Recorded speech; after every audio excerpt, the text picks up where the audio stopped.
Assalamualaikum warahmatullahi wabarakatuh. Nama saya Irmina Sari Sipahutar, NPM 19060001, Prodi Pendidikan Sejarah semester 5, mata kuliah bimbingan konseling.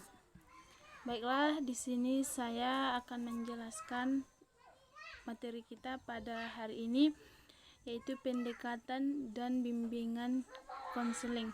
Yang pertama, saya akan menjelaskan tentang pendekatan bimbingan konseling. Kata pendekatan terdiri dari kata dasar dekat dan mendapat imbuhan p-an, yang berarti hal, usaha, atau perbuatan mendekati atau mendekatkan.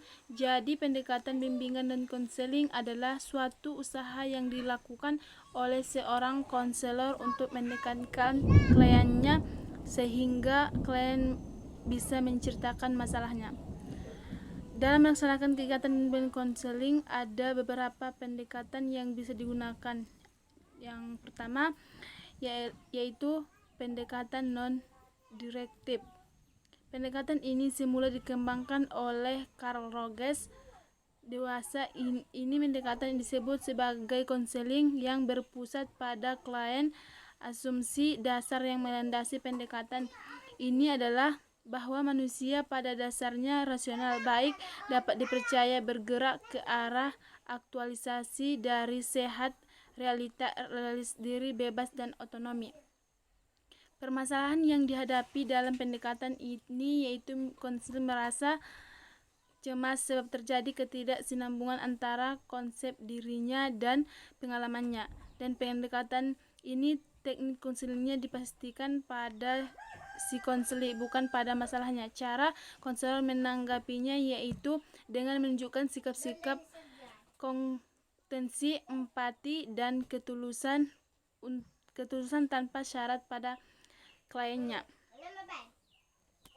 Adapun tujuan dari non-direktif yaitu membebaskan klien dari berbagai konflik psikologis yang dihadapinya. Yang kedua, menumbuhkan kepercayaan pada diri klien bahwa ia memiliki kemampuan untuk mengambil keputusan terbaik bagi dirinya tanpa merugikan orang lain. Dan yang ketiga, memberikan kesempatan kepada klien untuk mempercayai orang lain dan siap menerima pengalaman orang lain yang bermanfaat baginya.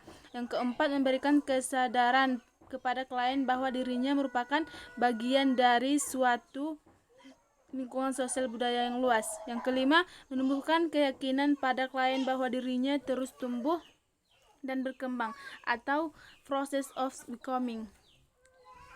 Dan pendekatan ini ada beberapa kebaikan dan kelemahannya. Adapun kebaikan pendekatan non-direktif membantu jika klien mengalami kesukaran emosional dan tidak dapat menganalisis secara rasional dan logis.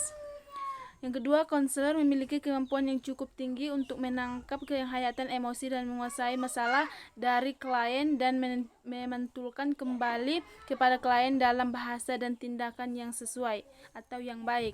Yang ketiga, pendekatan ini sangat baik digunakan jika kalian memiliki kemampuan untuk merefleksikan diri dan mengungkapkan perasaan-perasaan serta pikiran-pikiran yang herbal. Kemudian saya akan menjelaskan materi kita yang kedua, yaitu pendekatan tentang rasional emotif. Teori konseling rasional emotif dalam istilah lain dikenal dengan rasional emotif terapi yang dikembangkan oleh Dr. Albert Ellis, seorang ahli klinikal psikologi atau psikologi klinis. Tujuan dari Red Albert Ellis pada intinya ialah untuk mengatasi pikiran yang tidak logis tentang diri sendiri dan lingkungannya. Konselor berusaha agar klien makin menyadari pikiran dan ucapannya sendiri serta mengadakan pendekatan yang tegas melalui klien untuk bisa berpikir dan berbuat yang lebih realistis dan rasional. Pendekatan ini sangat ideal apabila diterapkan di sekolah. Guru melalui mata pelajaran diajarkan kepada siswanya atau murid-muridnya secara langsung bisa mengaitkan pola bimbingan yang terpadu untuk mempengaruhi para siswa untuk segera meninggalkan tindakan, pikiran, dan perasaan yang tidak rasional. Adapun ciri konseling rasional emotif yaitu sebagai berikut. Yang pertama, dalam menelusuri masalah klien dibantunya oleh konselor berperan lebih aktif dibandingkan dengan kliennya. Yang kedua, dalam proses hubungan konseling harus diciptakan dan dipelihara hubungan baik dengan klien. Yang ketiga, tercipta dan terpeliharanya hubungan baik ini dipergunakan oleh konselor untuk membantu klien mengubah cara berpikir yang tidak rasional dan menjadi rasional. Yang keempat, dalam proses hubungan konseling, konselor tidak terlalu banyak menelusuri kehidupan masa lampau klien. Yang kelima, diagnosis atau rumusan masalah yang dilakukan dengan konselor rasional emotif bertujuan untuk membuka ketidaklogisan pola pikir dari kliennya. Dan yang ketiga, saya akan membahas materi kita, yaitu pendekatan analisis transaksional. Prinsip yang dikembangkan melalui analisis transaksional diperkenalkan pertama kali pada tahun 1956 oleh Erich Brane dan kemudian disusul dengan pembahasan yang mendalam di depan Regional Meeting of the American Group Photography Association di Los Angeles bulan November 1957 yang berjudul Transactional Analysis, a New and Effective Method Group Therapy. Prinsip yang dikembangkan oleh Erich Brand dalam analisis transaksional adalah upaya untuk merangsang rasa tanggung jawab pribadi atas tingkah lakunya sendiri, pemikiran yang logis, rasional, tujuan realistis, dan berkomunikasi terbuka, agar dan wajar dan pemah dalam berhubungan dengan orang lain. Tujuan pendekatan analisis transaksional antara lain yaitu: yang pertama, konselor membantu klien yang mengalami kontaminasi atau pencemaran status ego yang berkelebihan.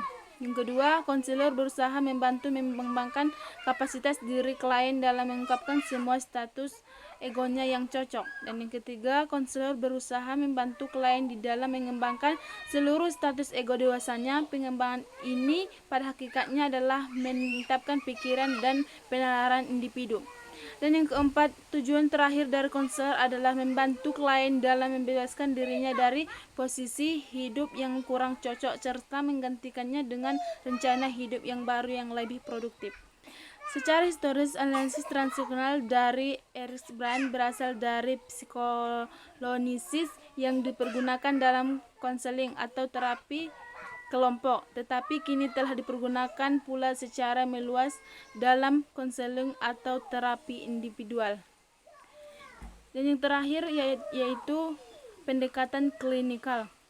Konseling klinikal berkembang di awal dari konsep konseling jabatan atau vocational counseling yang menitik beratkan pada kesesuaian pendidikan dengan jabatan. Konseling jabatan pertama dirintis dan diperkenalkan oleh Frank Persson pada tahun 1909 yang menekankan kepada 3 aspek penting, yaitu pemahaman yang jelas tentang potensi-potensi yang dimiliki individu, termasuk di dalamnya ialah tentang bakat, minat, kecakapan, kekuatan maupun kelemahan-kelemahannya.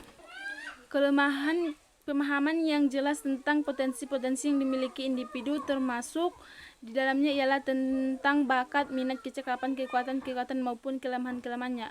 Pengetahuan tentang syarat, kondisi, kesempatan, dan tentang prospek dari berbagai jenis pekerjaan atau karir. Penyesuaian yang tepat antara kedua aspek tersebut. Dan istilah klinik maupun konseling klinik merupakan kerangka acuan kerja yang mendasarkan pada konsep bahwa konselor bukanlah semata-mata penata dan pelaksana tes, tetapi dia juga bekerja untuk menghadapi individu sebagai pribadi seutuhnya. Jadi ini berarti bahwa konseling klinikal didasari pada pandangan tertentu tentang hakikat manusia. Baiklah, mungkin sampai di sinilah yang dapat saya sampaikan atau yang dapat saya jelaskan untuk mengisi materi kita hari ini. Kurang dan lebihnya saya mohon maaf, kepada Allah saya mohon ampun. Wabillahi taufiq wal hidayah. Wassalamualaikum warahmatullahi wabarakatuh.